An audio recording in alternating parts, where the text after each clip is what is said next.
Hello, everybody. Welcome back to This Week. Today, we are going to do a follow-up on The Anxious Generation by Jonathan Haidt, is how I think you pronounce it. We have a essay here written by Lillian. She is going to be going over her essay titled Carpenter versus Gardener Parenting and the Respective Effects. She's kind of going to use this essay to kind of wrap up this book, and then tomorrow we're going to go over a different topic based on the book um, over an essay I wrote. I apologize, I was kind of mumbled there. But we are going to end off this podcast with a few discussion questions over the book, and then I just have a few questions here for Lillian when we're done. So whenever you want to start. All right. So my essay, I guess you just said the title. It's okay. Carpenter versus Gardener Parenting and Respective Effects. Word pictures do much for our minds and the way we envision certain terms. They help us to think of the action or circumstance that the word is conveying through a visual. Humans are visual creatures, and as such, it is often easier to think about and form an idea of a word by use of an image or description. Teachers and parents will often use word pictures to help their students or children understand difficult ideas. Which brings me to the two word pictures I would like to begin forming in your mind, the concepts of carpenter parenting and gardener parenting. The concepts above are not quite as old as you might expect. These terms were not widely used by families and professionals until the 1970s, when it began being used as a verb and became quite popular among growing families. In her book, The Gardener and the Carpenter, Alison Gopnik says, for nearly all of human history, people grew up in environments where they observed many people caring for many children. There was plenty of local wisdom and no need for parenting experts. And that was quoted in Haidt's book, page 267. And I believe this is quite telling as to the condition of our communities and connections with neighbors and family. I think of Little House on the Prairie, and I know it was a TV show, not an actual representation, but I would say it's not too far off. Have you noticed in this show that their little town supports one another in raising children and keeping tabs with one another? They are involved with one another and get advice from other parents without needing to go to an expert for child rearing. Beginning in the 1970s, the above description was replaced by the busyness of life and a major loss of local wisdom. Parents became flustered, unsure, and overwhelmed. This marked the change and adoption of the two concepts I'm discussing today, as parents sought the advice of experts, quote unquote, to help train their children. Beginning with carpenter parenting, this method is the idea of forming a vision of what one wants, the end product. And the process begins with analyzing what materials are available, what will be needed, and blueprints to make it happen. Most carpenters have precision tools to assist in making just the right measurements and cuts so as not to make a mistake. The thought process and sequential actions are marked by the idea that this project must turn out how they have envisioned it. Many parents have adopted this mindset as they raise their children, seeking to create something that their peers would admire. I contend that this type of parenting is detrimental to a child's development. We see this in the many cases of depression and anxiety when adolescents feel like they're not doing enough for their parents, no matter how hard they work, the grades they get, or the sports they play. I believe there is also an aspect of shame when they do not meet these unspoken standards or expectations set for them. There is a rigidity to this parenting concept that does not allow for creativity within the adolescent unless it has been approved by the parent. In creating this type of environment for a child to grow up in, there is a major risk for stunting the child's cognitive and mental processing abilities. When parents are consistently planning out their child's entire day, down to the smallest detail, I ask, when does the child experience healthy risk-taking, initiation, and creativity? Which Jonathan Haidt talks a lot about in his book, is that risk-taking, that ability to have free play, that kind of thing. Continuing on, when do these children have the opportunity to be disappointed and manage emotional responses around other children? I contend that these opportunities are few and far between, leaving adolescents underprepared to deal with the stresses and emotions of their pubescent years. The second concept of parenting to think about is gardener parenting. As the title suggests, gardener parenting brings to mind the idea of preparing, nurturing, and care. A gardener cannot force their plants to grow, nor can they determine what the plant will look like once it has grown. The gardener is responsible for providing nutrients, a cultivated environment, and consistent care throughout the plant's growth process. This care consists of pruning the plant and keeping weeds away from it, as the weeds work to draw nutrients from the plant and inhibit growth. This method of parenting brings a whole different reality to children's development. In gardener parenting, there is no longer a clear cut expectation of children, leaving much room for creativity and for personalities to develop within each child. Parents take on the responsibility to prepare the ground for their children by forming a stable family foundation, creating healthy habits, and fostering creativity. Rather than trying to form a picture perfect ideal through excessive control, gardener parenting allows opportunity for the child to grow in their own personal way within the environment they are in. Adopting this parenting style incorporates the aspects of free play and community involvement. Part of gardener parenting is removing the situations or people in their child's life that would attempt to draw nutrients away from the child's growth. This can be a balance, as part of childhood development is experiencing negative situations in order to manage emotions. I do believe that there is a time while they are young to protect them and form that nurturing, safe environment where they can experience new situations without fear and having the support of their parents.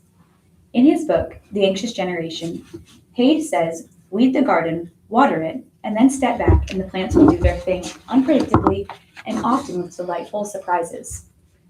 There is a certain freedom from society standards and pressure to get it right when parents can allow their children to flourish in a healthy environment.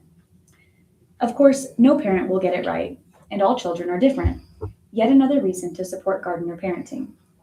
Children and adolescents need to explore and be given the tools to learn and play, but they don't need to be told how to do so. They need to know boundaries and limits, but not be policed for their entire childhood and teen years. One last thought to mention is that God is ultimately the one who knows children best, and He does the growing and developing of each child. He provides wisdom and guidance in His Word, the Bible, for parents specifically in regards to raising children. Ultimately, the goal is to raise children to go out into the world, to send them out as arrows from a quiver, to make a positive and eternal difference in the lives of people around them. God's goal for humanity is to know Him personally and live out that relationship with each other.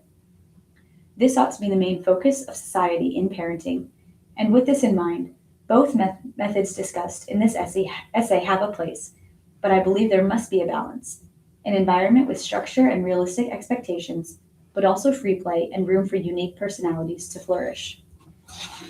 That is the end. I want to say that every point that you made, you explained beautifully, like you. every single point. So it was kind of hard to come up with questions that was, I didn't want to, I don't know the word specifically, but I don't want to trump whatever you had to say.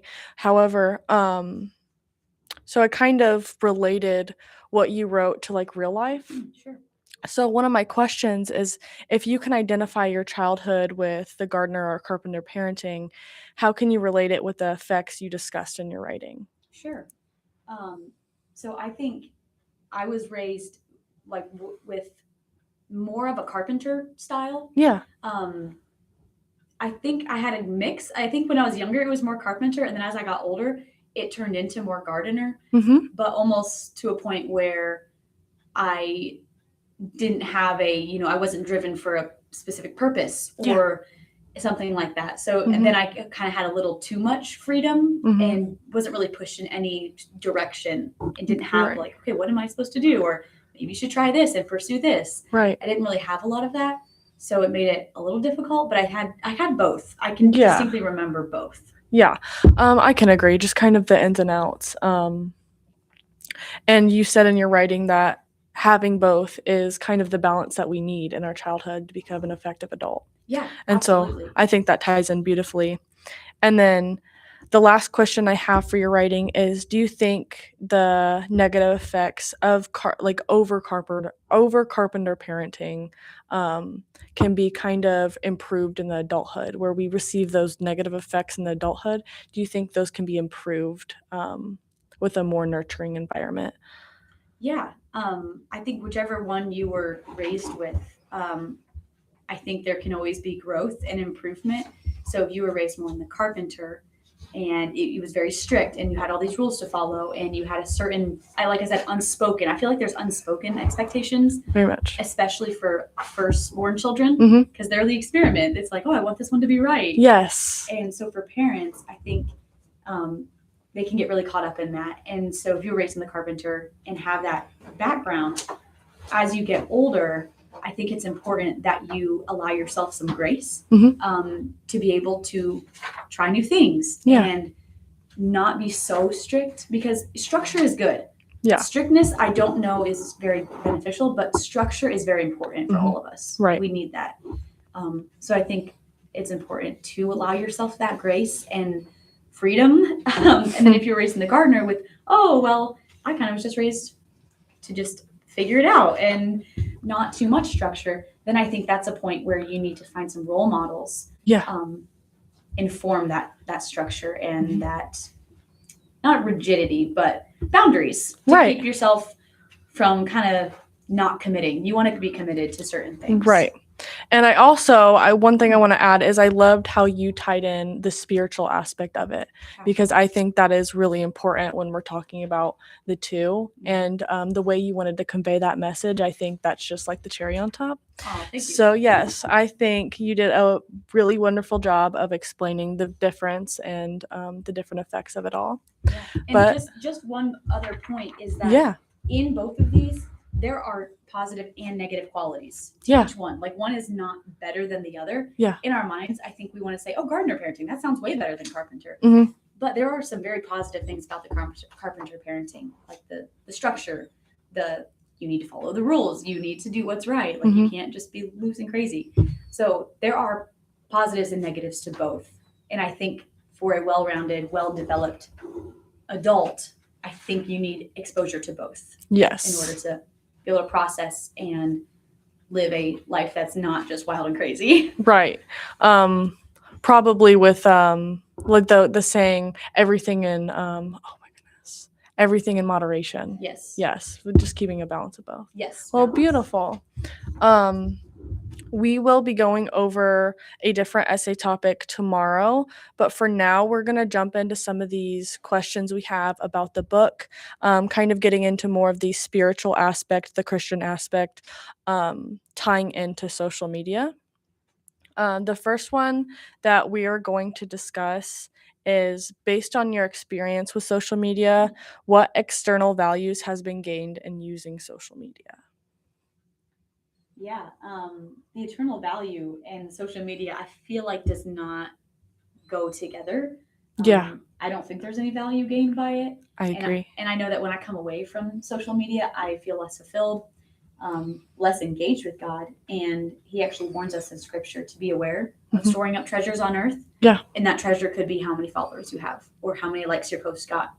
And Very God much warns so. against storing up those treasures, and because they're going to be destroyed, and they don't ultimately, because God does talk about after he comes back for the second time and we are taken up to heaven, all of our works here on earth it goes through like a melting, or like a process of fire. Yeah. And the works that truly matter, that he has said matter, like discipleship, doing things with the right motives, those things will go through the fire unburned, because those will last. But the other things, they're going to get burned up like straw. Yeah. That's what he says. Mm-hmm. So it's like, I feel like social media is going to be one of those things that burns up like straw. Right. I definitely agree. So the way I kind of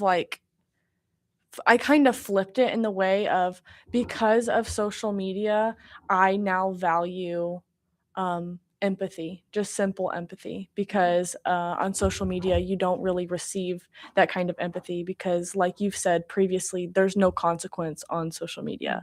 There's no real life consequence, and so a lot of the time you're seeing hate, and that's the opposite of God. God is filled with love, and he wants you to spread love just like he is. And so I can kind of take that value of empathy when it comes to me, and then also valuing my relationship with God. I think it definitely helps me, because I can see how easy it is to become distracted because of it. Yeah. And so because of social media, knowing to stay away from it, I've learned more lessons that kind of turned into values. Well, that's But really yeah, good. That's good. yeah, thank you. And then if not, this is kind of following up. If not, are we discussing question 1?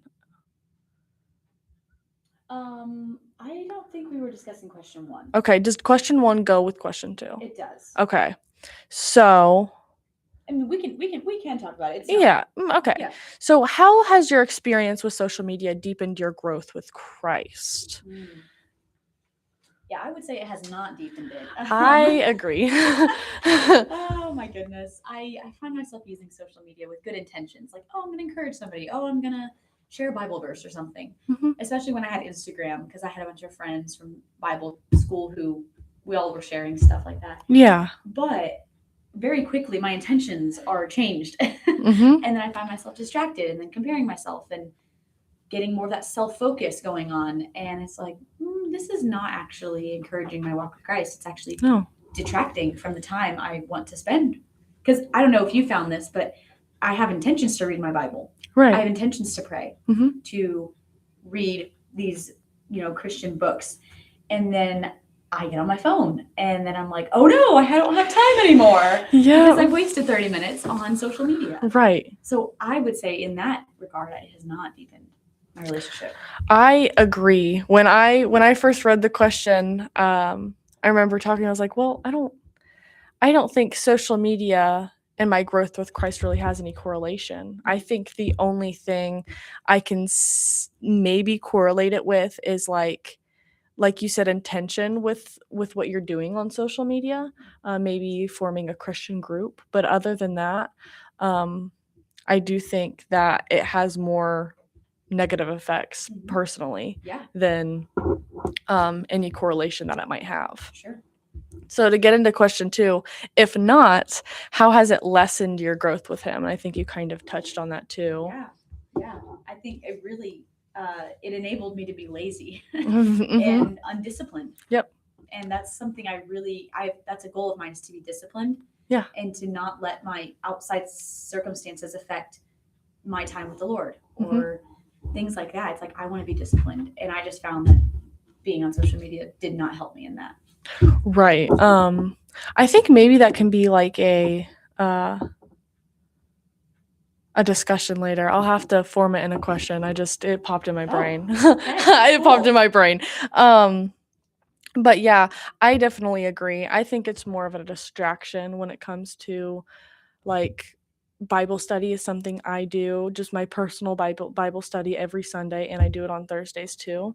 But before I added that screen limit, I would always use it as a justification. Well, I'll just watch this for 30 more minutes because I would almost use it as a reward type of thing. Oh, yeah. And then I overused it. And so it caused me to have less time with the Lord, like you said, and it was just a big distraction. Getting into question 6, where is the compatibility between social media and the Christian life? Yeah, kind of like what you said earlier. I don't see a very big correlation between the two. Right. Because the social media is designed to get us focused on ourselves and what we're doing and what other people are doing and how we can be better. And that is just so opposite as to how Jesus told us to live in the Bible. Jesus tells us to focus outwardly, to seek the good of others, to, do those kind of things. And social media is totally like, oh, look at yourself. And so I don't see a very big correlation between the two. I think social media is so deceiving that it's hard to put them in the same category at all. Yeah. Because it's so opposite of, like you said, how God is and how he intends to be. So I think social media is almost, because it deprives you of simply happiness, I would honestly say, because you're easily deceived within the comparison.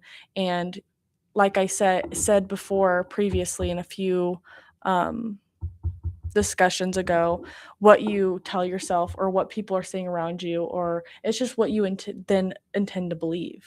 Kind of with like the negative like thoughts that you have in your head, you eventually tend to believe them. And so when you're indulging in so much social media, you have all these negative things that people are saying or they're influencing you to think or to do, and now you're truly believing that, and it completely deceives you from the Lord itself. So Absolutely. I definitely agree with you on that one. And then, is there a bridge between social media and the Christian life? And if so, what is it? For me, I think there's a difference between social media and the internet. I feel like sometimes they can be lumped together, and maybe they're supposed to be lumped together. I don't know. Yeah. But I think the social media part of it, where you're constantly comparing and doing all that, I don't think there's a bridge between that and Jesus. Mhm. Like I mentioned before, there's no eternal value to it. We don't have any evidence that social media positively impacts our relationship with God. Yeah.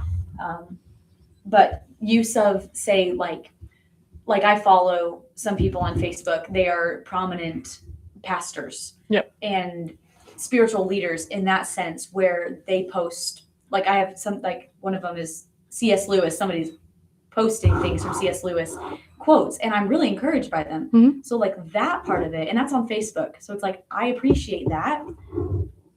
And also online services for people who are not able to get out of their house, or if they're in a retirement facility and they can't really leave. Yeah.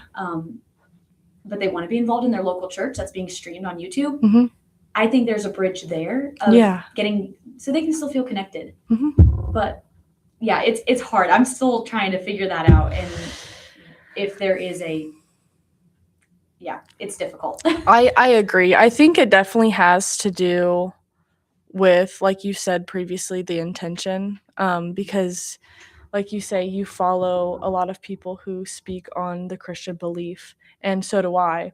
But then you think about it, it's only based because of your intention to do so. And I guess not necessarily social media's, because like we've read in the book, social media is made to have you addicted to it so they can create revenue off of you. And so I think in that aspect, it absolutely doesn't have any correlation.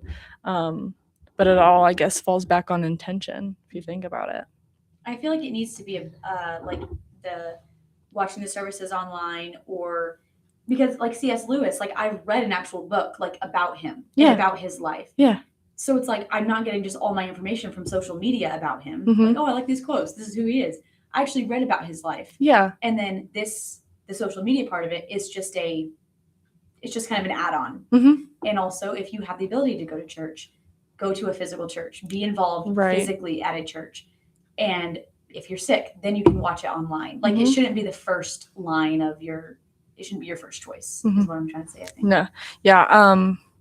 I definitely agree with that, because like you said, it is a resource, but it is an add-on. You can do more off of that or against that, as you can say. It's the going to church instead of using social media, which I think I'm finding myself to push myself to do a lot more, because I don't know if it's like a third party thing, but like actually reading this book and having somebody explain the effects and telling you that it's what it's doing to you, even though like you kind of already had that message, but it's somebody actually coming forth and saying it to you, it really clicked in my head almost. Yeah, that's really and cool. So yeah, I don't know how it works, but I get it probably was.